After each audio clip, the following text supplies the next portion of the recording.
시간 하나님의 말씀은 신약성경 요한계시록 14장 6절로부터 7절 그리고 12절 이렇게 총 3절의 말씀입니다. 오늘 함께 읽은 오이코스 말씀은 요한계시록 14장에서부터 17장까지의 말씀입니다. 그 중에 14장 6절, 7절, 12절 이 3절의 말씀을 우리 계속 연속해서 천천히 한 목소리로 합독하겠습니다. 또 보니 다른 천사가 공중에 날아가는데 땅에 거주하는 자들 곧 모든 민족과 종족과 방언과 백성에게 전할 영원한 복음을 가졌더라. 그가 큰 음성으로 이르되 하나님을 두려워하며 그에게 영광을 돌리라. 이는 그의 심판의 시간이 이르렀음이니 하늘과 땅과 바다와 물들의 근원을 만드신 이를 경배하라 하더라. 성도들의 인내가 여기 있나니 그들은 하나님의 계명과 예수에 대한 믿음을 지키는 자니라. 아멘. 오늘 복된 주일이면서 또 29일 또 12월의 마지막 주일입니다. 주일의 첫 시간을 하나님 전에 오셔서 함께 말씀으로 기도로 시작하시는 우리 모든 성도님들에게 주님의 은혜와 은총이 가득 넘치시길 간절히 소망하고 축복합니다. 저희들이 살아가면서 꼭 전해야 하는 말이 있는 경우들이 있습니다. 꼭 전해야 하는 말이 있다라는 것은요, 그 말을 들어야 하는 대상이 있다라는 것과 같은 의미입니다. 그리고 그 전해야 하는 소식이 너무너무 중요하다라는 것도 우리는 이야기할 수 있을 것입니다. 근데 여러분들 그런 상황이 되면 꼭 전해야 하는 말이 있어야 되는 상황이 되면 사람들은 여러 방법으로 그 소식을 전하려고 하는 것을 우리는 보게 됩니다. 요즘처럼 통신시설이 발달되지 않았을 때, 통신시설이 별로 지금과 다르게 발달되지 않았을 때 나라의 위기를 빠르게 전하기 위해서는 사람들이 주로 봉화를 많이 이용한 것을 저희들은 볼 수 있습니다. 봉화의 특징이 무엇입니까? 가장 높은 산꼭대기에서 위치해서 약속된 신호를 통해 긴급한 그러한 소식들, 나라의 위기를 알리고 대비케 하는 역할들을 한 것을 우리는 보고 있습니다. 오늘의 말씀에서도 그러한 모습을 우리는 볼 수가 있는 것입니다. 봉화는 아니지만 그보다 더 높다고 할 수 있는 하늘에서 천사가 날아가고 있는 것을 우리는 보게 됩니다. 여러분들 높은 하늘에, 파란 하늘에 모두가 인지하고 볼 수 있는 누군가가 날아가고 있다면, 거기에 어떠한 물체가, 어떠한 생명이 날아가고 있다라면 많은 사람들은 그것을 보고 인지할 수 있는 것입니다. 그런 것처럼 모두가 바라볼 수 있고 인지할 수 있는 높은 하늘에 천사가 날고 있는데, 그 날고 있는 천사가 가지고 있는 것이 바로 영원한 복음이다 라고 이렇게 오늘 말씀에 고백하고 있습니다. 영원한 복음은요, 결코 변하지 않는 복음이다 라는 것을 우리는 알 수 있고, 동시에 7절에 기록된 내용이 바로 그 영원한 복음, 천사가 이야기하는 내용이다 라는 것을 우리는 알 수 있습니다. 근데 여러분들, 이렇게 모두가 볼 수 있는 하늘을 날고 있는 천사가 외치는 소리를 들어야 하는 그 대상이 분명히 있는데, 그 대상이 누군지 6절 말씀에 분명히 기록되어 있습니다. 우리 6절의 말씀을 다 같이 한번 다시 읽어보도록 하겠습니다. 또 보니 다른 천사가 공중에 날아가는데 땅에 거주하는 자들 곧 모든 민족과 종족과 방언과 백성에게 전할 영원한 복음을 가졌더라. 아멘. 여러분들, 그 소리를, 외치는 소리를 들어야 하는 대상이 누굽니까? 바로 땅에 거주하는 자들이다 라는 것을 알 수 있습니다. 여러분들, 땅에 거주하는 자들은 과연 누구일까요? 보통 요한계시록에서 땅에 거주하는 자, 땅에 살아가고 땅에 거하는 자들에 대한 의미를 크게 두 가지 의미로 해석할 수가 있습니다. 먼저는 하나님과 또 하나님의 백성을 대적하고 우상을 숭배하는 자들을 나타날 때 땅에 거하는 자들이다 라고 이야기하고요, 대부분의 이런 의미로 쓰인 것을 우리는 알 수 있습니다. 그렇다면 또 다른 의미는 무엇입니까? 바로 반대되는 개념인데요, 복음을 들을 자들, 복음을 들어야 하는 자들을 의미합니다. 곧 복음 전도의 대상이 되는 땅의 모든 족속들이고 동시에 믿음을 지키고 있지만 계속되는 환난과 고난으로 인해서 믿음이 흔들릴 수밖에 없는 그런 성도들, 하나님의 백성들을 의미하고 있다라고도 우리는 볼 수 있는 것입니다. 그렇다면 오늘 본문 6절에 나오는 땅에 거주하는 자들은 몇 번째 의미로 쓰여졌겠습니까? 바로 두 번째 의미입니다. 복음을 들어야 하는 자들, 복음의 대상자들을 의미하고 있는 것을 우리는 살펴볼 수가 있다라는 겁니다. 그래서 여러분들, 천사가 하늘을 날면서 복음을 꼭 들어야 하는 그 하나님의 백성들에게, 하나님의 사람들에게 큰 소리로 외치기를, 하나님을 경외하고 그분께만 영광을 돌리고 심판의 때가 다가왔으니 곧 예수 그리스도만을 믿음을 꼭 지켜나가라 라는 것을 이렇게 외치고 있는 것을 보게 됩니다. 여러분들, 하나님을 경외한다는 것은 어떤 것입니까? 만물의 근원 되시고 전능하신 하나님 앞에서 한없이 연약한 우리 인간들이 취할 수 있는 가장 겸손한 태도요, 가장 최고의 경배의 태도를 우리는 경외한다라고 이렇게 이야기할 수 있습니다. 그 경외함은요, 하나님께 영광 돌리고 하나님 앞에 엎드리는 것은 매우 단호하면서도 엄격한 것입니다. 그 다른 어떤 것과도 대치될 수 없는 것임을 의미하는 것이고, 더 힘내서 주님을 잡으라라고 이렇게 이야기하고 있는 것입니다. 세상의 풍조가 어떠할지라도, 우리들이 믿음을 지킨다고 우리가 죽음의 위협 앞에 몰릴지라도 꼭 하나님 앞에만 엎드리십시오. 하나님만을 예배하십시오. 하나님만을 붙들고 주님만을 잡고 그렇게 나아갈 것을 이 시대를 살아가고 또 그 시대를 살아가고 있는 성도들에게 외치고 있는 것입니다. 또한 우리의 두려움의 대상이 누구가 되어야 됩니까? 여러분들, 교회를 핍박하고 당대의 교회 성도들을 모욕하고 세상의 풍조와 그런 멸시와 천대가 아닌, 그것을 두려워하는 것이 아닌 바로 전능하시고 만물의 근원 되신 하나님만을 두려워해야 한다라는 사실을 우리는 다시금 깨달을 수가 있는 것입니다. 그 사실을 천사가, 하늘에 떠 있는 천사가 모든 전도 복음을 들어야 되는 대상자들에게 보고 들을 수 있는 위치에서 선포하고 있는 것입니다. 그리고 오늘 함께 읽진 않았지만 그 이후에 요한계시록 14장 8절로부터 11절 사이에 보시면 두 번째 또 세 번째 천사가 나타나서 세상의 음행과 악행과 우상에 대한 심판을 선포하고 있는 것을 우리는 보게 됩니다. 그리고 그 심판은 그렇게 그들이 멸시하고 그렇게 무시하였던, 세상으로도 멸시받았던 어린 양 앞에서 이루어짐으로 인해서 그들이 겪게 되는 그 심판의 고통이 더 크게 다가올 수밖에 없다라는 것을 예언하고 있는 것을 우리는 보게 됩니다. 그러면서 끝까지 믿음을 지키고 있는 성도들에게 요한은 인내함으로 하나님의 명령과 예수님에 대한 믿음을 지켜나갈 것을 이렇게 권면하고 있는 것을 보게 됩니다. 사랑하는 성도 여러분, 인내가 무엇입니까? 인내는 참고 견디는 것이다 라고 이야기할 수 있는데요, 성도들의 인내는 그냥 참고 견디는 것만으로 끝나는 것이 결코 아닙니다.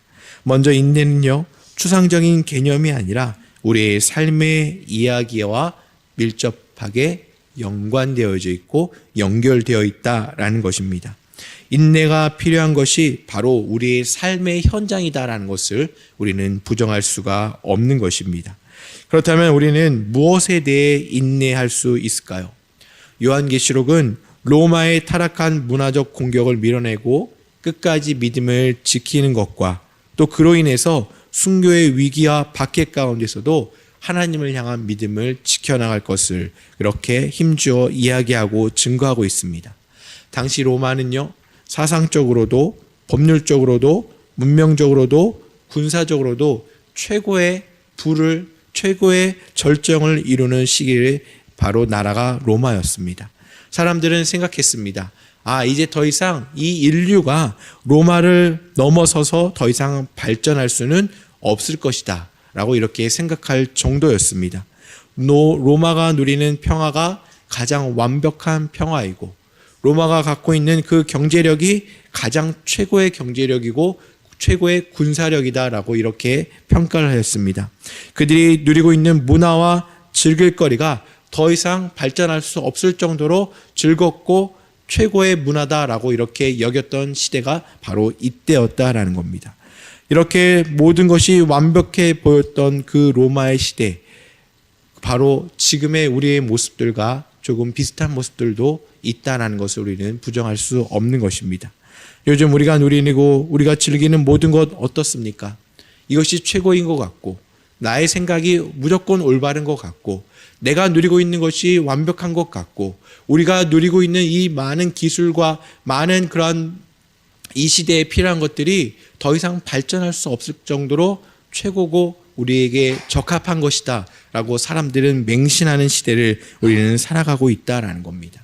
이것이 아니면 아무것도 아닌 것이고, 세상에 풍조만 있어야면 모든 것이 완벽한 것이고, 그것을 누리지 못하고 그 안에 들어가지 못하면 아무것도 할 수 없는 미약한 존재로 여겨지는 이 시대를 우리는 그 안에서 하나님을 믿고 예수 그리스도를 믿고 그 복음 안에 살아가고 있는 성도의 모습들을 지켜내고 있어야 된다라는 사실입니다.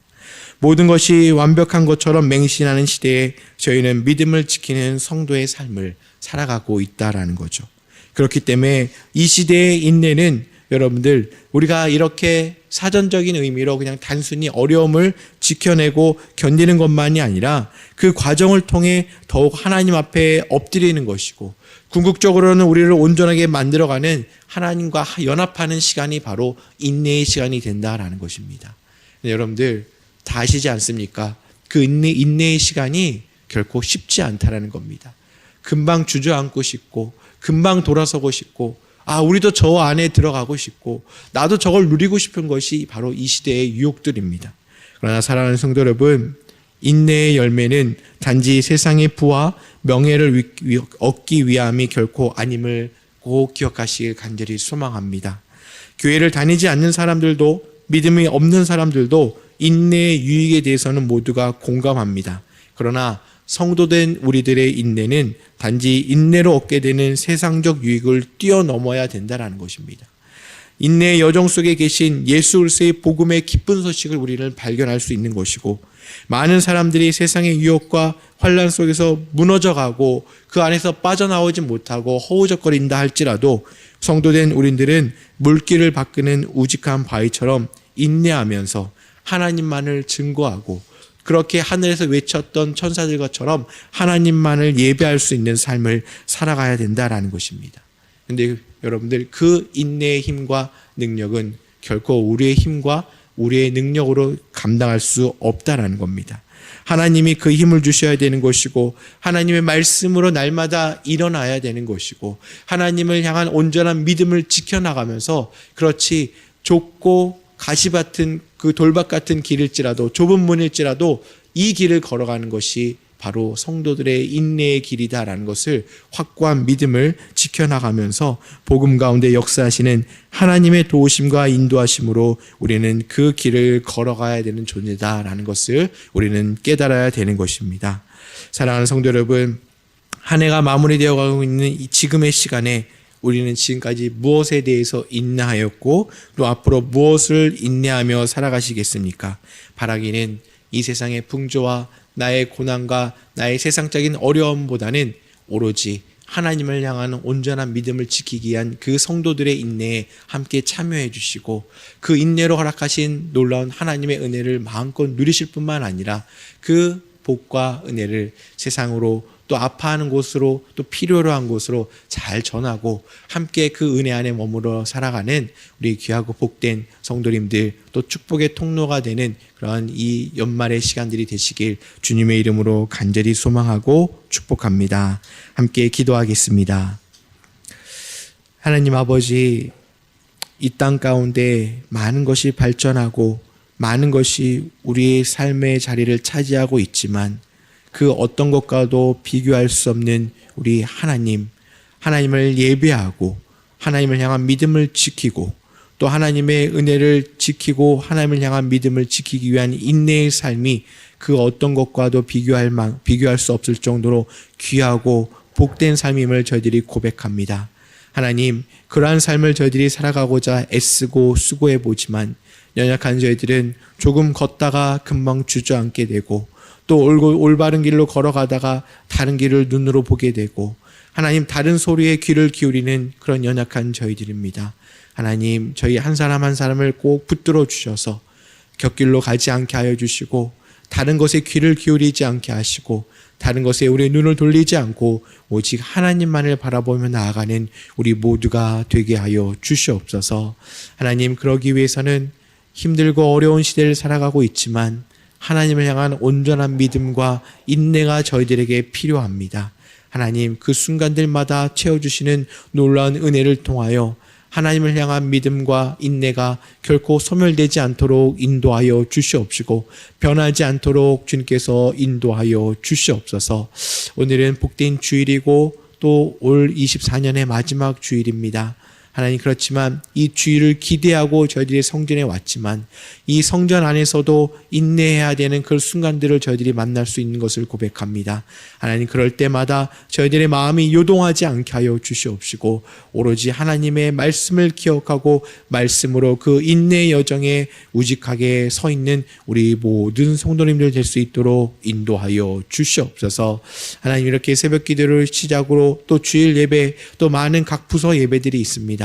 그 예배들마다 하나님께서 축복하여 주시옵시고 임재하여 주셔서 그 예배를 기쁘게 받아주시고, 예배를 드리는 저희들은 더 낮아지고 겸손하며 하나님 되신만을 높이는 그런 귀한 예배자의 하루, 또 예배자의 삶의 시작이 될 수 있도록 주님 인도하여 주시옵소서.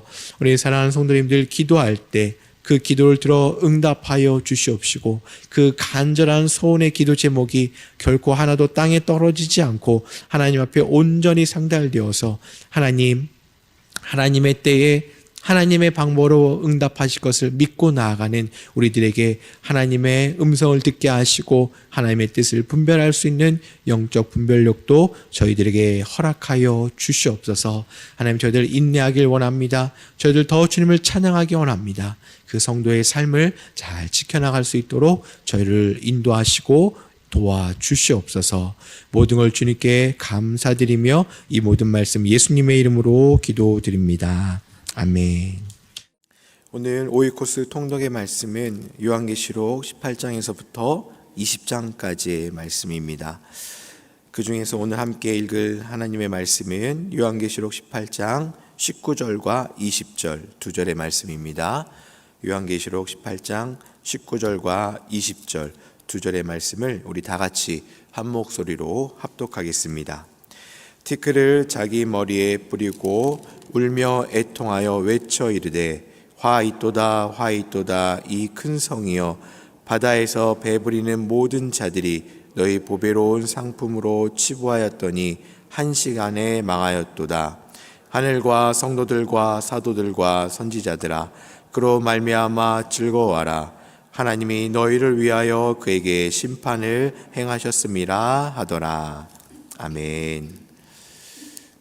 저희들이 신앙생활 할 때 하나님을 찬양한다라는 표현과 신앙의 고백을 많이 합니다.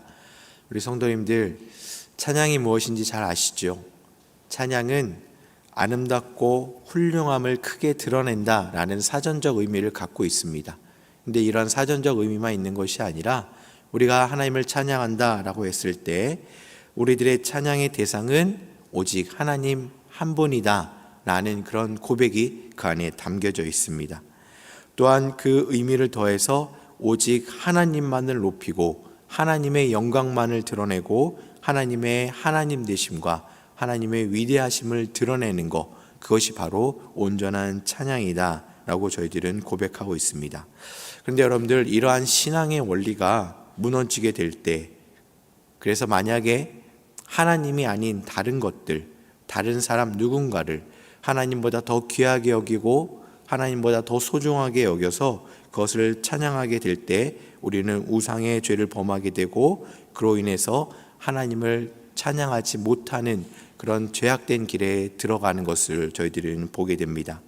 그렇기 때문에 여러분들, 우리가 날마다 강조하고 날마다 저희들이 되돌아봐야 하는 것 중에 하나는 이 영적으로 어려운 이 시대를 이 안에서 분명히 하나님을 찬양하는 것을 무엇인지를 깨닫고 그 찬양 안에 거하는 것이 이 땅을 살아가는 성도된 우리들에게 너무너무 중요하다라는 사실을 우리는 부정할 수가 없는 것입니다.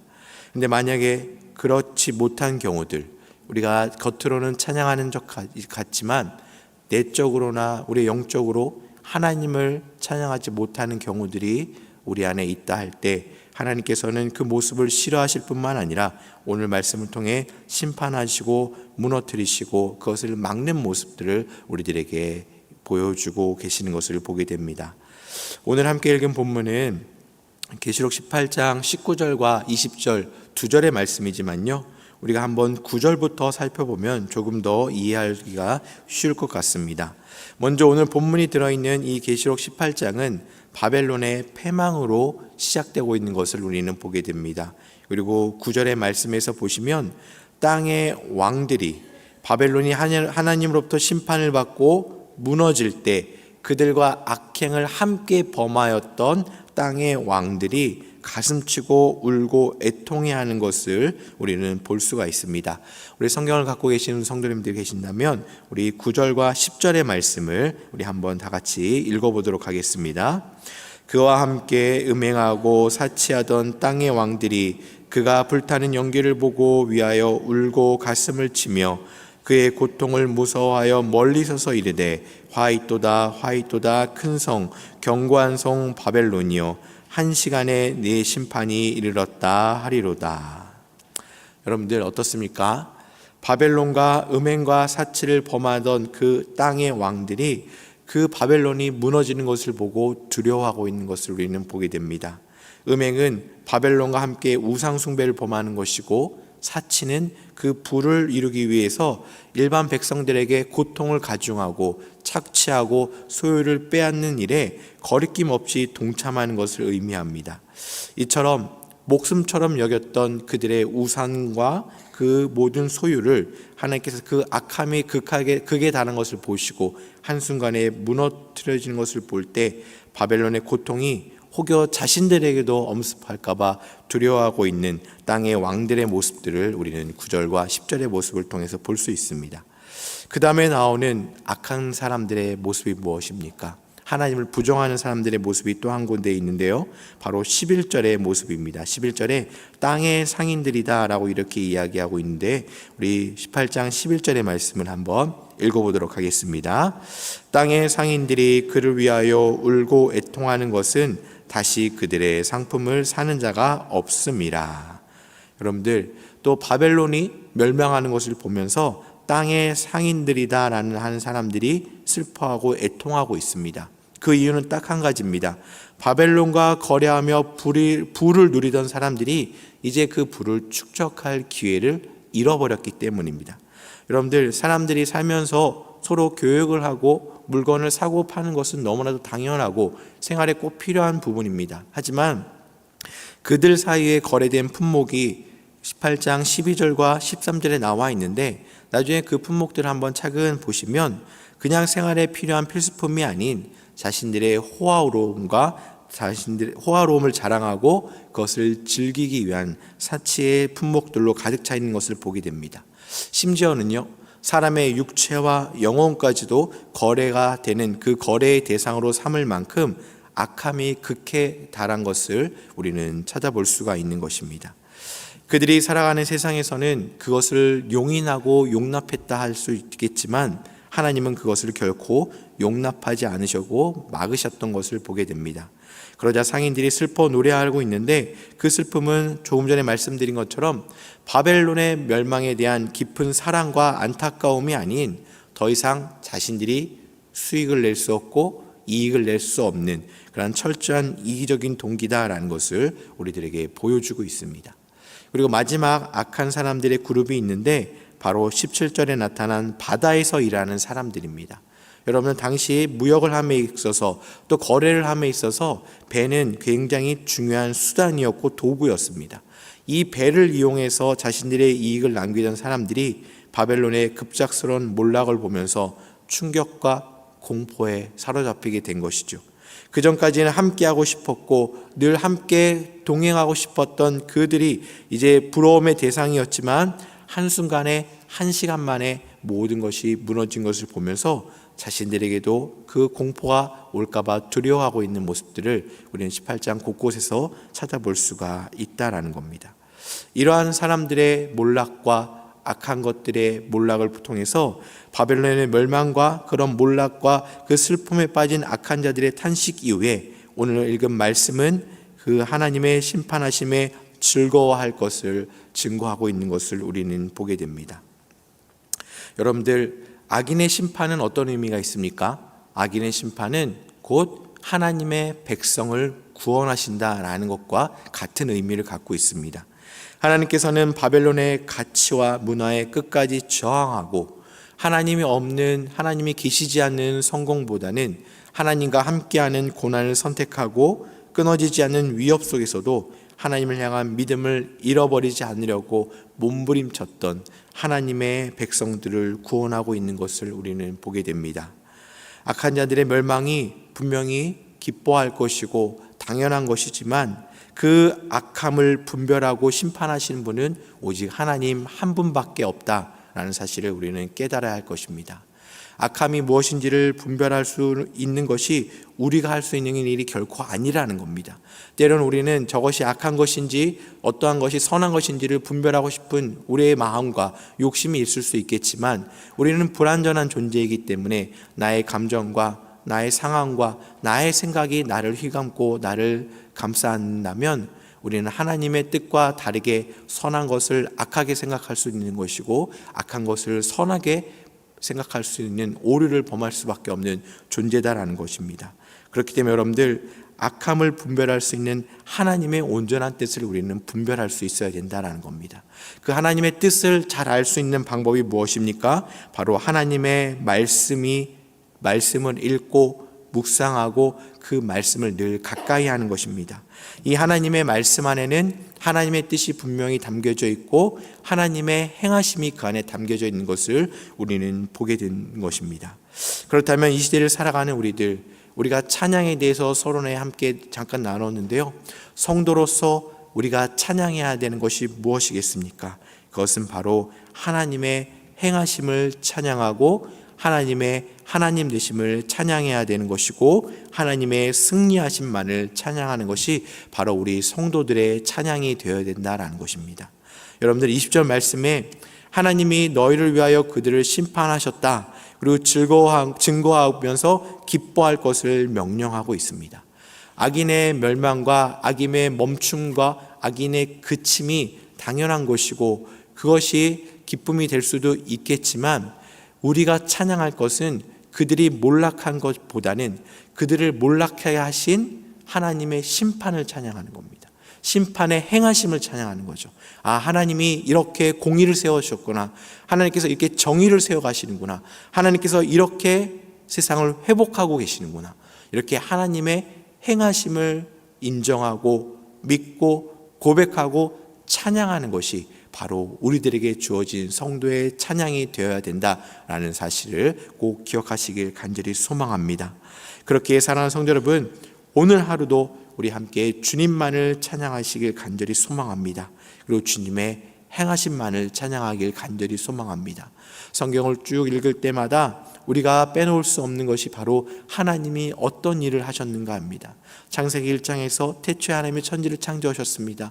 그 대목을 읽을 때 우리는 찬양하죠. 하나님, 이 땅을 창조하신, 이 세상을 창조하신 주님을 찬양합니다. 시편 23편을 읽으면서 우리의 목자 되어 주신 주님을 찬양합니다. 나를 회복시키시고 우리를 끝까지 붙드시고 우리를 치유하시는 주님을 찬양합니다.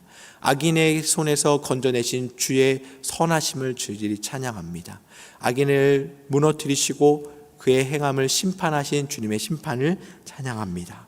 여러분들, 항상 우리의 찬양의 고백은 나의 감정과 어떠한 열매에 있기보다는 하나님의 하나님 되심과 하나님의 역사하심 안에 있다는 사실을 꼭 기억하시길 간절히 소망합니다. 그래요, 오늘 하루도 앞으로의 삶도 말씀 가운데 하나님의 행하신 은혜가 가득 차 있을 터인데 이 말씀들을 통해 하나님의 행하심만을 찬양하고 그 행하심 찬양을 통하여 하나님을 더욱더 깊이 만나고 하나님만을 증거하면서 날마다 승리하고 그 기쁨에 참여하는 우리 사랑하는 모든 성도님들 되시길 주님의 이름으로 간절히 소망하고 축복합니다. 우리 함께 기도하겠습니다. 생명을 주관하시는 하나님 아버지, 오늘도 저희들에게 새 날을 주시고 새 생명을 주심에 너무나도 감사드립니다. 오늘도 허락된 그 삶의 자리마다 우리 하나님의 행하심이 있을 것이고 하나님의 역사하심이 있을 것을 저희들이 믿고 감사드립니다. 하나님, 그럴 때마다 하나님께서 무엇을 행하셨고 어떻게 우리 안에 역사하셨는지 우리의 삶의 이야기를 돌아보며 하나님의 행하심만을 찬양하는 우리 모두가 될 수 있도록 주님 인도하여 주시옵소서. 오늘 하루뿐만 아니라 새롭게 시작되는 한 주의 삶이 주의 역사하심 안에 있음을 기억하며 주님을 더 깊이 경험하는 한 주의 삶이 될 수 있도록 주님 축복하여 주시옵소서. 연말입니다. 여러 가지 마음적으로 분주한 이때에 우리 사랑하는 성도님들의 그런 삶의 자리를 지켜주셔서 아버지 하나님, 가정과 일터와 모든 삶의 자리가 평강이 넘치게 하여 주시옵시고 주님의 샬롬이, 주님의 생명의 빛이 비치는 그런 삶의 자리가 될 수 있도록 인도하여 주시옵소서. 잠자리가 불편하지 않게 하여 주시옵시고 또 학업을 하고 있는 자녀손들이 더욱더 힘을 낼 수 있도록 인도하여 주시며 또 일터가 궁핍해지지 않도록 주님께서 인도하여 주시옵소서. 특별히 날씨가 많이 춥습니다. 하나님, 우리 성도님들 중에 열심히 그 생업에 종사하지만 특별히 찬바람을 맞으면서 야외에서 일하시는 성도님들이 참 많이 계십니다. 하나님, 건강을 지켜주시고 안전을 지켜주셔서 이 추위로 인해서 어려움 당하지 않도록 주님께서 붙들어 주시옵소서. 하나님, 어떠한 삶의 자리에 있든지 간에 우리와 늘 함께 하시는 주님을 바라보며 주님만을 찬양하는 우리의 삶이 될 수 있도록 인도하여 주시고 우리 성도님들의 그러한 영과 육을 더욱더 강건하게 하시며 또 병상에 있는 분들, 회복의 자리에 있는 분들, 수술을 앞두고 있는 분들, 또 중환병을 위해서 애쓰고 또 몸부림치며 투병하고 있는 분들 참 많이 계시는데 하나님, 한 분 한 분 찾아가 위로하여 주시고 회복하는 역사가 있게 하여 주시옵소서. 주님, 저희들 이 나라에 하나님의 은혜를 간절히 구합니다. 주님, 예상치 못한 갑작스러운 사고로 고통받고 있는, 아파하고 있는 사람들이 참 많이 있습니다. 주님, 찾아가 위로하여 주시고 하나님, 세상이 줄 수 없는 위로와 평강을 그들에게 허락하여 주셔서 이 힘들고 고통받는 시간들 가운데 하나님을 더 깊이 경험하고 하나님의 위로를 경험할 수 있도록 주님 역사하여 주시옵소서. 하나님, 우리 성도님들의 기도의 자리가 늘 가득 찰 수 있도록 인도하시고 예배와 말씀의 자리가 은혜가 풍성한 자리가 되게 하여 주시고 늘 기도할 때마다 응답하여 주시사 하나님, 정말로 하나님을 믿는 성도의 기쁨을 마음껏 누리고 또 다가오는 새해를 기대하며 나아가는 우리 모두가 될 수 있도록 주님 인도하시고 축복하여 주시옵소서. 모든 걸 주님께 의탁드리오며 이 모든 말씀 예수님의 이름으로 기도드립니다. 아멘. 오늘 함께 통독할 오이코스 말씀은 요한계시록 21장과 22장 두 장의 말씀입니다. 이 중에 함께 오늘 새벽에 살펴볼 말씀은 요한계시록 21장 5절로부터 7절까지의 말씀입니다. 계시록 21장 5절로부터 7절까지의 말씀입니다. 우리 하나님의 말씀을 한 절씩 교독하시고 마지막 절은 합독하겠습니다. 보좌에 앉으신 이가 이르시되 보라, 내가 만물을 새롭게 하노라 하시고 또 이르시되 이 말은 신실하고 참되니 기록하라 하시고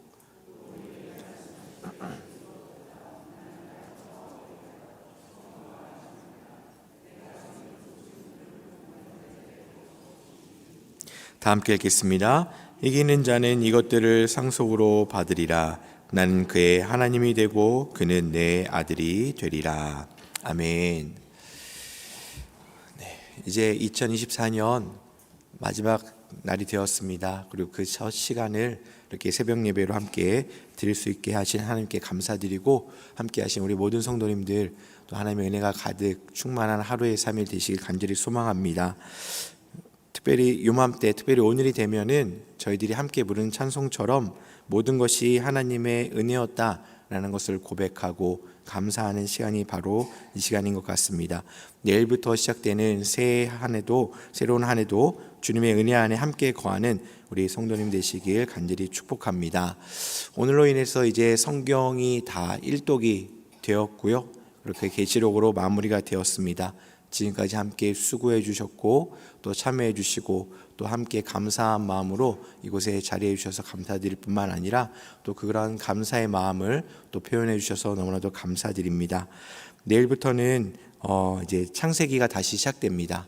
또 지금까지 함께 쭉 하셨던 분들은 연결해서 하시면 되고요. 또 하시다가 또 여러 가지 이유로 인해서 끊어졌다면 내일부터 다시 결단해서 또 새롭게 하나님 말씀으로 시작하셨으면 좋겠습니다. 아울러 내일 1월 1일 날은 이곳에서 오전 9시 30분과 11시 30분에 신년 예배가 있습니다.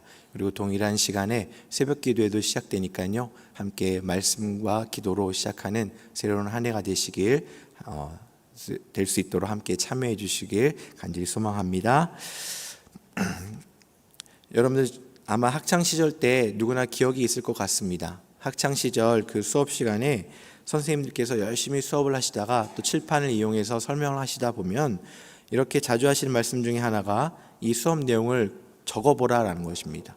필기를 하고 기록하라라고 이렇게 말씀을 하시는 것이 생각이 나는데, 그렇게 선생님들께서 기록하라라고 말씀하신 가장 큰 이유는 무엇입니까? 바로 그 내용을 정확하고 명확하게 기억하기 위함이었다라는 것을 저희들은 알고 있습니다. 이런 배움에 관한 기록뿐만 아니라 평소에도 삶 속에서도 우리는 기록을 통해 지난해 시간들에 대해서 또렷하고 명확하게 기억할 뿐만 아니라 왜곡되는 것을 방지할 수 있을 것이고, 그 다음에 누군가에게, 우리 자녀들에게, 그 후대들에게 정확한 정보를 이어서 전달할 수 있게 되는 것을 또 기록을 통해 가능하다라는 것을 알 수 있습니다. 그래서 사람들은요, 중요한 것일수록 또 함께 나눠야 되는 것일수록 정확하게 기록하고 잘 전하려고 노력들을 많이 하는 것을 우리는 보게 됩니다. 그런데 오늘 말씀에 보니까요, 하나님께서도 하나님의 말씀을 기록할 것을 명령하고 계시는 장면을 보게 됩니다. 오늘 본문 5절의 말씀인데요, 우리 5절의 말씀을 다 함께 한번 다시 읽어보겠습니다. 보좌에 앉으신 이가 이르시되 보라 내가 만물을 새롭게 하노라 하시고 또 이르시되 이 말은 신실하고 참되니 기록하라 하시고. 아멘. 여러분들, 보좌에 앉으신 분이 바로 누구십니까? 우리 하나님이십니다. 하나님께서 요한에게 오늘 본문이 들어있는 계시록 21장 1절부터 말씀하신 것처럼 새 하늘과 새 땅이 임할 것이고 그 중심에 새 예루살렘이 올 것임을 말씀하시고, 또 그곳이 어떤 곳이고 그곳에서 어떤 은혜를 누릴 수 있는 데에서 말씀해 주고 계십니다. 그리고 이 말씀은 거짓 없이 반드시 성취될 것이다. 그렇기 때문에 의심하지 말고 기록하라라고 분명히 이렇게 명령하고 계시는 것을 보게 됩니다. 이 장면을 계속해서 읽다 보면요, 마치 수업 시간에 넋놓고 수업을 듣던 학생들에게 이것만큼은 꼭 적어라, 이것만큼은 꼭 기억해라 라고 간절하게 외치셨던 선생님들처럼 하나님께서 저희들에게 절대 잊지 말아야 될 것, 이것만은 꼭 기억하고 이것만은 꼭 기록해서 함께 기록하고 함께 전할 것을 이렇게 명령하시는 그러한 모습들과 비슷하다라는 생각을 하게 되었습니다. 그렇다면 하나님께서 저에게 기록하라 명하신 말씀은 무엇입니까? 조금 전에 읽은 것처럼 새 하늘과 새 땅이, 그리고 그 중심에 새 예루살렘이 임한다라는 사실입니다. 이것을 기록하도록 명령하신 하나님의 마음은 과연 무엇일까라는 것을 한번 생각해 보았습니다.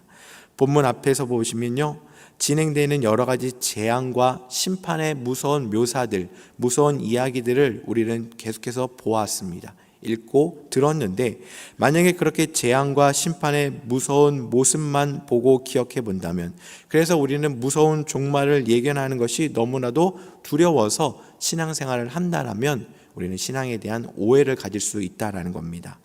즉, 신앙생활하는 이유가 무엇입니까? 하나님의 자녀이기 때문에 하나님의 말씀 안에서 하나님과 교제하고 또 예수 그리스도를 통해 허락하신 그 구원의 은혜 안에 살면서, 비록 저희들이 유한한 땅의 삶을 살고 있지만 우리가 소망을 둬야 될 것은 이곳이 아니라 저 영원한 천국이다라는 것을 깨닫고, 그래서 우리의 삶이 때로는 고단할지라도 하나님의 뜻은 재앙이 아니라 평안이다라는 것을 날마다 기억하고 경험하는 삶, 그것이 바로 우리가 신앙생활하는 이유가 되는 것입니다. 그런데 여러분들, 만약에 그 심판과 재앙의 두려움에 대한 오해를 갖고 신앙생활을 하게 된다면 단지 그 두려움에 빠지지 않기 위해서, 그 멸망 가운데 들어가지 않기 위해서 마치 세상에서 내가 조금 더 잘 살기 위해서 이야기하고 고백하는 그런 여러 처세술의 하나인 것처럼 우리가 느껴질 수 있다라는 겁니다. 그래서 내가 좀 더 편안하고, 내가 좀 더 잘 살고, 내가 좀 더 두려움 없는 삶이 그냥 하나의 목적이 되어서 그것만이 유일한 목적이 되는 건강하지 못한 신앙의 동기, 신앙생활의 동기를 갖게 되는 일이 생길 수 있다는 겁니다. 근데 여러분들 잘 아시지 않습니까? 특별히 새벽에 나와서 예배드리는 우리 성도님들, 신앙생활이 그런 것이 아니다라는 것을 우리는 알고 있습니다. 죄로 인한 심판을 부정하는 것이 아니라 오히려 그 심판이 있기 때문에 구원받은 자들에게만 허락된 새하늘과 새 땅을 기대하고 죄의 심판으로 인해서 우리가 두려워하는 것이 아니라 그곳에서 벗어나 영원한 생명, 영생의 소망을 주시기 위한 하나님의 뜻을, 하나님의 마음을 공감하고 살아가는 것이 바로 우리들의 신앙의 여정인 것입니다. 그래서 하나님께서는 계시록을 통해서 여러 가지 무서운 모습도 보여주시고 또 아파하는 모습들도 우리에게 보여주셨다라는 것입니다. 또한 새하늘과 새 땅인 바로 이 하나님의 나라의 중심이 되는 새 예루살렘도 저희들에게 말씀해 주고 계십니다. 여러분들, 원래 예루살렘은요, 이스라엘 백성들에게 정치와 종교와 사회 문화의 중심지였습니다. 무엇보다 하나님을 섬기는 성전이 있었기 때문에 다른 도시들과 구별되는 거룩한 곳이다라고 이렇게 여겨졌습니다. 따라서 이스라엘의 역사 속에서 예루살렘의 멸망 또 회복은 하나님의 심판과 구원의 상징으로 받아들여졌습니다. 이처럼 새롭게 우리들에게 다가오게 되는 새 예루살렘은요, 하나님의 화해와 구원의 완성이 있는 곳이다 라고 우리는 깨달을 수가 있는 것입니다. 즉 하나님께서는요, 친히 하나님께서 세워주신 그 구원의 계획을 완성하셨을 뿐만 아니라 그것을 드러내는 곳이, 그렇게 완성을 이루어가는 곳이 바로 새 예루살렘이다 라는 것을 우리들에게 말씀해 주고 계십니다. 그리고 여러분들 계시록을 읽다 보시면 우리가 함께 오늘 함께 보게 된 새 예루살렘과 비교되는 바벨론이 나옵니다. 근데 여러분들, 이 새 예루살렘과 대조되는 그 바벨론을 어떻게 표현하는가 하면 큰 성 이렇게 표현하고 있습니다. 때로는 큰 음녀 이렇게 이야기하고 있죠. 여러분들, 바벨론이 큰 성이다라고 했을 때 오늘 함께 읽지는 않았지만 계시록 21장 2절에 보시면 새 예루살렘은 거룩한 성이다 이렇게 말씀해 주고 계십니다. 그리고 거룩한 성일 뿐만 아니라 단아한 신부처럼 아름다운 곳이다 라고 이렇게 말씀해 주고 있습니다. 그런데 그 아름다움의 근거가 어디 있습니까? 화려한 장식과 조명과 여러 보석들 또 화장 기술에 의한 것이 아니라 신랑이 함께 해 주었기 때문에 그 아름다움이 더욱더 빛난다라는 겁니다. 여러분들 결혼식을 참석해 보시면 알겠지만 그날 신부들이 굉장히 아름답습니다. 그 신부의 아름다움이 더 유독 빛날지라도 누가 없으면 그 아름다움이 의미가 없겠습니까? 바로 신랑이 없다면, 신부가 아무리 아름답게 서 있을지라도 신랑이 없으면 그 아름다움은 아무런 의미가 없듯이 신랑 대신 주님이 함께 하셨기 때문에 그 아름다움이 더 빛나고 우리들에게 다가올 수 있다라는 것을 우리는 기억해야 되는 것입니다. 우리의 삶도 마찬가지인 것 같습니다. 우리도 빛날 수 있는데 무엇으로 빛나느냐? 나의 능력과 나의 경험과 나의 지식이 아닌 오직 하나님으로 인해 빛나는 삶을 살아갈 수가 있다라는 사실을 꼭 기억하시길 간절히 소망합니다. 2년 전에 하늘이 유난히 파란 가을날이었습니다. 그날 또 아시는 분들도 알겠지만 저희 교회에서 진행하는 모교 집중반이 있습니다. 각 교구마다 소그룹을 만들어서 함께 1년 동안 훈련받고 함께 시간들을 보내는 시간들인데 소그룹 모임인데요. 모든 참가자들이 함께 1박 2일로 수련회를 갔습니다. 둘째 날 아침에 이제 식사를 하고 또 산책을 하고 산책 말미에 함께 말씀을 묵상하기 위해서 산책길을 걸어가면서 그날따라 하늘이 너무나도 파라니까 많은 성도님들이 사진을 찍기 시작하셨습니다. 함께 335 사진을 찍기도 하고 또 여러 가지 그 산책길도 찍기도 하고 또 함께 사진을 찍으면서 그렇게 즐거운 시간을 보내면서 나중에 사진을 보니까요, 어떤 구도로 찍더라도 파란 하늘이 들어가니까 모든 것이 너무나도 아름다운 것입니다. 인물들은 물론이고 그 나무도 아름답고 산책하는 길도 아름답고 심지어는 전깃줄까지도 뭔가 의미 있는, 뭔가 작품처럼 나오는 그런 것들을 경험해 본 적이 있습니다. 그렇게 산책 말미에 함께 교구별로 모여서 말씀 묵상을 하고 함께 마음을 나누는데 제 마음에 자꾸 이런 마음이 들었습니다. 하나님이 나는 파란 하늘이야, 이렇게 얘기하시는 겁니다. 나는 하늘이야. 그래서 제가 되물었습니다. 맞아요, 하나님. 하나님은 하늘이시죠. 우리 마음에도 계시지만 우리가 하나님을 바라볼 때 눈을 들어서 하늘을 보는 거 아닙니까? 그래서 하늘에 계신 하나님이라고도 고백하고 하나님은 하늘이 맞으십니다. 근데요, 계속해서 제 마음에 그래, 나는 하늘이야, 나는 파란 하늘이야 라고 계속 말씀하셔서 제가 또 물어봤습니다. 하나님, 이게 과연 무슨 뜻입니까? 하나님이 하늘인 걸 아는데 왜 자꾸 파란 하늘이라고 말씀하십니까? 그러면서 그 다음에 묵상하는 중에 하나님이 그것을 생각나게 하셨어요. 그 산책하면서 함께 사진 찍었던 장면들을 저에게 생각나게 하셨습니다. 그러면서 깨닫게 된 것은 그 사진 속의 파란 하늘로 인해서 모든 것이 인물과 나무와 돌과 그 환경이 돋보이고 아름다웠던 것처럼 우리의 인생도 하나님이 함께 하시고 하나님 덕분에 하나님으로 인해서 돋보이고 빛나고 아름다운 삶이 된다라는 것을 깨닫게 해주셨 것을 저는 아직도 생생하게 기억하고 있습니다. 마찬가지입니다, 여러분들. 우리의 삶의 환경이 중요할 수도 있겠지만요, 내가 지금 하나님과 교제하고 있고 하나님이 함께하고 계신, 하나님을 경험하고 있는 삶을 살아가면 그것이 가장 빛나는 삶이 되고 있다라는 사실을 꼭 믿으시길 간절히 소망합니다. 우리가 빛나는 이유는 바로 우리 하나님 덕분이다. 그것이 바로 은혜이다라는 것이죠. 바라기는 오늘로써 이제 성경의 마지막 부분인 계시록을 마무리하고 새 하늘과 새 땅 그리고 새 예루살렘에 임하는 것을 통해 허락하신 주님의 마음을, 주님의 사랑을, 주님으로 인해서 돋보이는 우리를 세워주신 주님의 은혜를 저희들이 공감하고 하나님과 함께 하심을 기대하는 삶이 이 시간 이후부터 계속되시길 간절히 소망합니다. 그 안에는요, 주님과 함께 살아가는 삶이 있을 뿐만 아니라 더 이상의 아픔과 슬픔도 없는 곳에서 하나님의 자녀로 살아가는 은혜를 저희들에게 허락하신 것입니다. 여러분, 오늘 읽지는 않았지만 계시록 21장 8절, 오늘 본문 다음 절 8절에 보시면요, 그 안에 참여하지 못하는 자들이 쭉 나열되어 있는 것을 보게 됩니다. 두려워하는 자, 믿지 않는 자, 흉악한 자, 살인자, 음행하는 자 등등 이렇게 많은 사람들을 언급하고 계시는데, 이 언급되어 있는 사람들의 특징이 무엇인지 아십니까?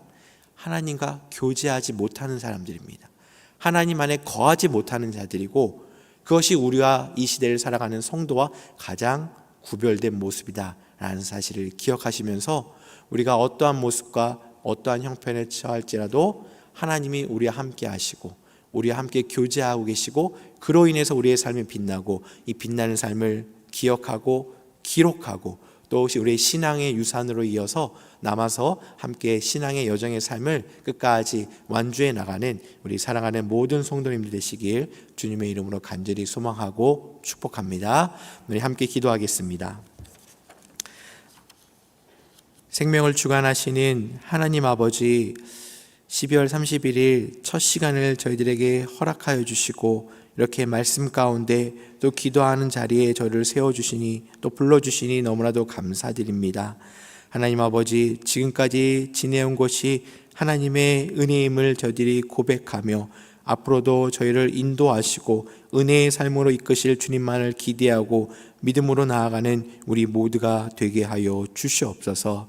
하나님, 저희들이 성도로 부름받았습니다. 하나님과 더 깊은 교제 안에 머물게 하여 주시옵시고 하나님으로 인해서 빛나는 삶이 될 수 있도록 주님 저희들을 붙잡아 주시옵시고, 하나님 다가오는 새해를 믿음으로 또 기대하는 마음으로 잘 준비하는 우리 모두가 될 수 있도록 주님 축복하여 주시옵소서. 우리 성도님들 1년 동안 하나님의 말씀을 붙들고 이 새벽 제단을 지켜왔습니다. 때로는 고단한 순간들도 있었고 때로는 이곳이 또 어려운 순간들도 있었지만 그래도 하나님께서 저희를 끝까지 이곳까지 인도해 주셨는데 다가오는 새해도 다시금 그 성경의 말씀의 첫 장으로 시작하면서 하나님과 늘 동행하는 우리의 삶이 될 수 있도록 주님 인도하여 주시옵소서. 오늘 하루를 저희들 어떻게 보낼까 고민하는 분들이 참 많으실 터인데 하나님과 동행하게 하여 주시옵시고 하나님을 기억하게 하여 주시옵시고 매 순간마다 우리가 거하는 모든 순간들마다 하나님이 함께 하심을 기억하며 하나님과 빛나는 삶을 살아가는 우리 모두가 되게 하여 주시옵소서. 하나님, 우리 성도님들 간절히 기도할 때 그 기도를 들어 응답하여 주시옵시고 어제도 오늘도 또 내일도 늘 동일하게 우리를 사랑해 주시고 우리에게 응답하시는 주님의 음성을 듣고 나아가서 승리하는 우리 모두가 될 수 있도록 주님 축복하여 주시옵소서. 모든 걸 주님께 감사드리며 이 모든 말씀 예수님의 이름으로 기도드립니다. 아멘. 오늘 오이코스 성경 통독은 다시 창세기부터 시작됩니다. 그래서 창세기 1장부터 3장까지의 말씀이 함께 읽은 오이코스의 말씀이고요. 그 중에 오늘 함께 이 새벽에 함께 묵상할 하나님의 말씀을 창세기 3장 1절로부터 5절까지 보도록 하겠습니다. 창세기 3장 1절로부터 5절까지의 말씀입니다. 우리 하나님의 말씀을 한 절씩 교독하시고 마지막 절은 합독하겠습니다. 그런데 뱀은 여호와 하나님이 지으신 들짐승 중에 가장 간교하니라. 뱀이 여자에게 물어 이르되 하나님이 참으로 너에게 동산 모든 나무의 열매를 먹지 말라 하시더냐.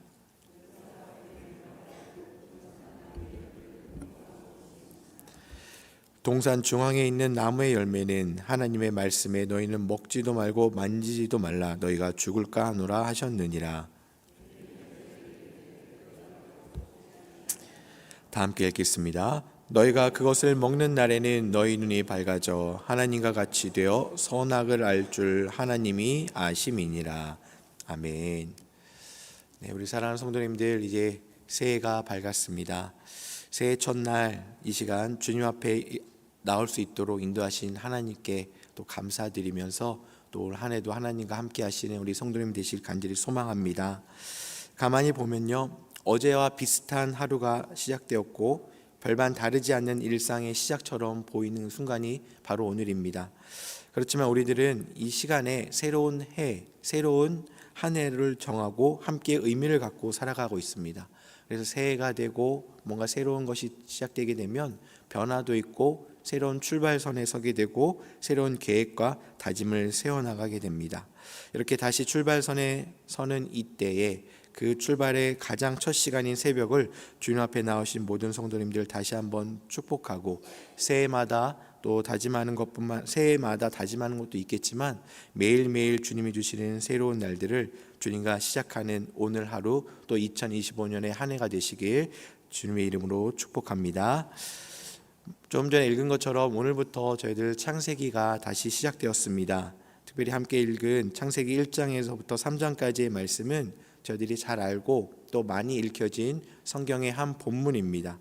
1장에서는 천지창조의 사건이 있고 2장에서는 에덴 동산의 모습이 있고요. 그리고 아담과 하와가 가정을 이루어가는 모습을 볼 수 있습니다.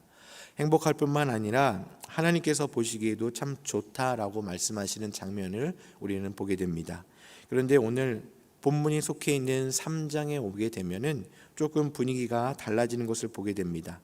잔잔한 호수에 작은 돌 하나가 파장을 일으키듯이 뱀이라는 간교한 짐승이 에덴 동산의 평화를 그리고 하나님과 사람 사이에 있는 그런 관계에 돌을 던지기 시작하는 것을 보게 됩니다.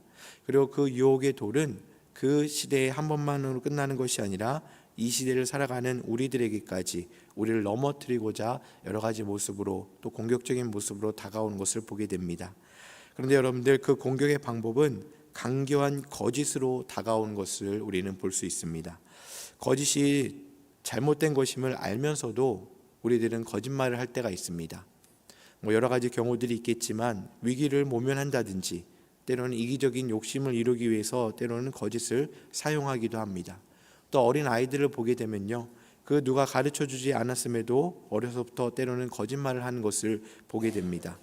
이러한 것들을 볼 때 가장 넘어지기 쉬운 유혹의 기초, 유혹의 방법이 바로 거짓이다라는 것을 우리는 알 수 있습니다. 그렇다면 뱀처럼 우리를 쓰러뜨리려는 자들의 거짓은 과연 어떤 것이 거짓이겠습니까? 우리들이 어떤 물건을 산다고 했을 때 그것이 진짜인지 가짜인지를 구별하기 힘들 경우들이 있습니다. 처음부터 그것을 속여서 팔 생각이었다면 진짜처럼 보여지도록 교묘하게 만듭니다. 또 진짜들 안에 또 여러 가지 가짜를 섞어서 파는 경우들을 보면서 그로 인해 사람들이 많은 피해를 겪는 경우들도 우리는 보게 됩니다. 이처럼 거짓은 교묘함의 특성이 있는데 그 모습을 오늘 함께 읽은 본문에서도 우리는 찾아볼 수가 있을 것입니다. 에덴 동산에서 행복한 삶을 살던 아담과 하와에게 뱀이 나타나서 하나님께서 금지하신 동산 중앙의 열매를 언급하면서 정말 먹지 말라고 하시더냐? 라고 이렇게 물어봅니다. 그들의 대답은 당연히 하나님의 명령과 하나님의 가르침 그대로였지만 뱀은 어떻습니까? 그것을 다르게 거짓된 해석으로 그들에게 돌려주는 것을 보게 됩니다. 하나님께서는 그 열매를 먹으면 죽겠다라고 말씀하셨는데요, 뱀은 거꾸로 이야기하며 아니다, 결코 죽지 않는다라고 이렇게 대답을 합니다. 이 새벽에 나오신 우리 성도님들, 누구의 말이 맞을까요? 아담과 하와의 말이 맞을까요? 뱀의 말이 맞을까요? 우리는 그 대답을 분명히 알고 있습니다. 당연히 하나님의 말씀이죠. 하나님의 말씀을 있는 그대로 이야기한 아담과 하와의 대답이 맞습니다. 너무 쉬운 질문처럼 보여집니다. 그런데 여러분들, 이렇게 너무 쉬운 질문처럼 보여지는 그 뱀의 거짓 유혹이 그렇게 큰 피해를 주지 않는 것을 우리는 보게 되죠. 근데 문제는 그 다음입니다. 그 다음에 있는 5절의 말씀인데요, 우리 5절의 말씀을 한번 다 같이 읽어보도록 하겠습니다. 너희가 그것을 먹는 날에는 너희 눈이 밝아져 하나님과 같이 되어 선악을 알 줄 하나님이 아심이니라. 여러분들, 이 구절은요, 뱀이 이야기하는 것인데 이 말의 내용은 거짓입니까? 사실입니까? 여러분들은 어떻게 생각하십니까? 정확히 말씀드리면 다 틀린 것은 아니지만 그렇다고 결코 다 맞는 것도 아닙니다. 조금은 좀 헷갈릴 수도 있을 것인데요, 이렇게 교묘하게 거짓으로 다가오는 모습을 우리는 볼 수 있습니다. 객관적으로 보게 되면 뱀이 말한 그 5절의 말씀 중에 일부분은 사실이다라는 것입니다. 그 부분이 어떤 부분입니까? 눈이 밝아져 선악을 분별하는 능력이 있게 되면 하나님처럼 된다라는 이 부분은 사실입니다. 근데 여러분들 한번 생각해 보십시오. 우리들이 지금까지 살아오면서 수많은 선택과 결정을 하였습니다. 근데 지금까지 그 모든 결정을 하는 데 있어서 선과 악을 완벽하게 판단하고 결정하면서 살아오셨습니까? 우리는 그 대답에, 그 질문에 그 어떤 누구도 확고히 네, 제가 그렇게 살았습니다 라고 대답할 수 없는 존재입니다. 그렇게 할 수 없는 게 바로 우리들의 모습이고, 그 이유는 우리는 불완전한 존재이면서 죄인이기 때문입니다. 오직 선과 악을 바르게 정확하게 구별할 수 있는 분은 하나님 한 분밖에 계시지 않는다는 사실입니다. 이 오직 하나님 한 분만이 온전한 모든 것을 판단하실 수 있는 분인데, 이 진리를 누가 이용하고 있느냐? 뱀이 이용하고 있는 겁니다. 그래서 여러분들, 선악을 분별하는 능력이 있게 되면 하나님처럼 된다라는 말을 다시 한번 생각해 보면 이겁니다. 하나님만이 선악을 분별하는 능력이 있으신 분이다 라는 이 진리를 뱀이 교묘하게 이용하고 사용하면서 이렇게 이야기하는 겁니다. 하나님이 그러한 능력을 갖고 계신 것은 있지만 너희도 그 능력을 갖고 있을 수 있어 라고 이렇게 유혹을 하고 있는 거죠. 아무런 자격 없는 피조물에 불과한 인간에게 저 동산 중앙에 있는 열매를 먹으면 선악을 분별할 수 있는 하나님의 능력이 너희에게도 생겨, 너희도 그렇게 될 수 있다라고 이렇게 거짓으로 교묘하게 다가오는 것을 우리는 보게 됩니다. 좀 더 쉬운 예를 들어보면요, 저희들이 해외를 갈 때 여권을 가지고 가게 됩니다. 그 나라에서 나는 대한민국 국민이다 라는 것을 그 여권을 통해서 증명을 받고요, 일정 기간 동안 자유롭게 체류할 수 있는 자격이 주어집니다. 근데 여러분들, 가짜 여권이 있습니다. 그런데 대한민국 여권을 가질 수 없는 그런 자격이 없는 사람에게 누가 다가와서 여기 가짜 여권이 있는데 이 여권만 있으면 당신도 대한민국 국민인 것처럼 해외에서 증명받고 자유롭게 체류할 수 있습니다 라고 이야기하는 것입니다. 여권이 가지고 있는 그 올바른 기능을 이야기하면서 가질 수 없는 사람에게 당신도 가질 수 있습니다. 이런 것을 통해서 당신도 대한민국 국민이 될 수 있다라고 이야기하고 속이는 것과 별반 다르지 않는다라는 겁니다. 아무리 그렇게 한다 해도 우리가 하나님이 될 수 없는 것이고, 우리가 아무리 그렇게 한다 해도 대한민국 국민이 아닌 사람이 대한민국 국민이 된다라는 것은 없는 것이다라는 겁니다. 이처럼 뱀은요, 하나님의 그 갖고 있는 진리를 갖고 교묘하게 우리에게 다가오고 있다라는 겁니다. 그리고 뱀은 이렇게 거짓으로 강교하게 유혹하면서 또 하나 숨긴 것이 있는데 그것은 바로 그 일에 대한 결과입니다. 뱀은 선악을 분별하는 능력을 가진 하나님이 너도 그런 하나님이 될 수 있어 라고 이야기하지만 그 결과가 무엇인지를 결코 얘기하고 있지 않습니다. 그 결과가 하나님과의 단절과 분리라는 것을 결코 이야기하지 않고 숨기고 있는 거죠. 만약에 여러분들 정말로 인간이 하나님처럼 완벽해질 수 있다면, 또 우리 삶 그렇게 될 수 있다면 우리 삶에서 하나님의 자리는 없어지고 말 것입니다. 하나님과 동일한 존재가 된다고는 하는 그 순간 더 이상 하나님과 함께할 수 없는 존재가 되었다라는 거죠. 그래서 자연스럽게 우리들은 하나님을 떠나게 된다라는 겁니다. 이것이 바로 뱀, 또 이 시대의 악한 영들, 사탄이 믿고 있는 성도들을 공격하는 방법이다라는 것입니다. 여러분들, 하나님을 떠나는 것은 무엇입니까? 죄입니다. 그래서 로마서 6장 23절의 말씀처럼 죄의 삭은 사망입니다. 그런데 거짓된 자들은 이것을 우리들에게 이야기하지 않는다라는 겁니다. 만약에 여러분들 뱀이 정말 아담과 하와를 진정한 마음으로 사랑하고 하나님께서 만드신 창조 세계를 지키는 것이 목적이었다면 너희들 이 동산 중앙의 열매를 먹으면 이런 능력이 생길 거야. 그런데 이걸 먹으면 하나님과 단절되는 죄를 지을 수밖에 없어 라고 이렇게 이야기해야 됐다는 겁니다. 근데 여러분들 뱀은 강교하게 죄의 유혹으로 다가오면서 그런 이야기를 단 한 번도 이야기하지 않는 것을 우리는 보게 됩니다. 우리 사랑하는 성도 여러분, 눈에 보이는 거짓은 얼마든지 분별할 수 있지만 뱀처럼 강교하게 다가오는 거짓의 유혹은 참 구별하기 쉽지 않은 것이 우리들의 삶의 모습인 것입니다. 그런데 그 거짓의 이면, 그 뒤에 있는 것에 숨긴 유혹은 새해가 되었다고 멈춰지지 않을 것입니다. 어떻게 보면 새해가 되었기 때문에 또 새로운 결단을 하였기 때문에 내가 하나님 앞에 더 엎드렸기 때문에 어쩌면 그것을 더 교묘하게 혼란시키려고 다가오는 그러한 거짓된 유혹들이 계속해서 끊임없이 우리를 흔들어 놓으려고 애쓸 것입니다.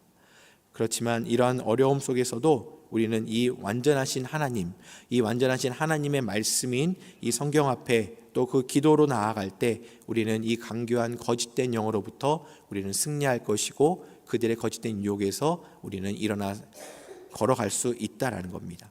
그리고 그 결정들의 결과가 때로는 기도하면서 어떤 유혹을 발견했을 때 그 결정들에 대한 결과가 하나님과 멀어지는 것이라면 우리는 용기 있게 그 모든 결단을 내려놓고 오직 주님만을 따라가는 삶에 최선을 다하고 기뻐하고 그 인도하심을 기대하며 살아가는 올 한 해가 되시길 간절히 소망합니다.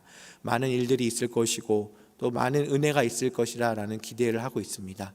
바라기는 첫 해의 시작을 주님과 함께 하셨기 때문에 앞으로 시작되는 모든 하루하루의 순간들 또 다가오는 매 삶의 순간들마다 하나님의 말씀으로 또 그 앞에 기도함으로 예수님의 이야기로 가득 넘치는 우리의 삶의 자리가 되시길 주님의 이름으로 간절히 소망하고 축복합니다. 우리 함께 기도하겠습니다.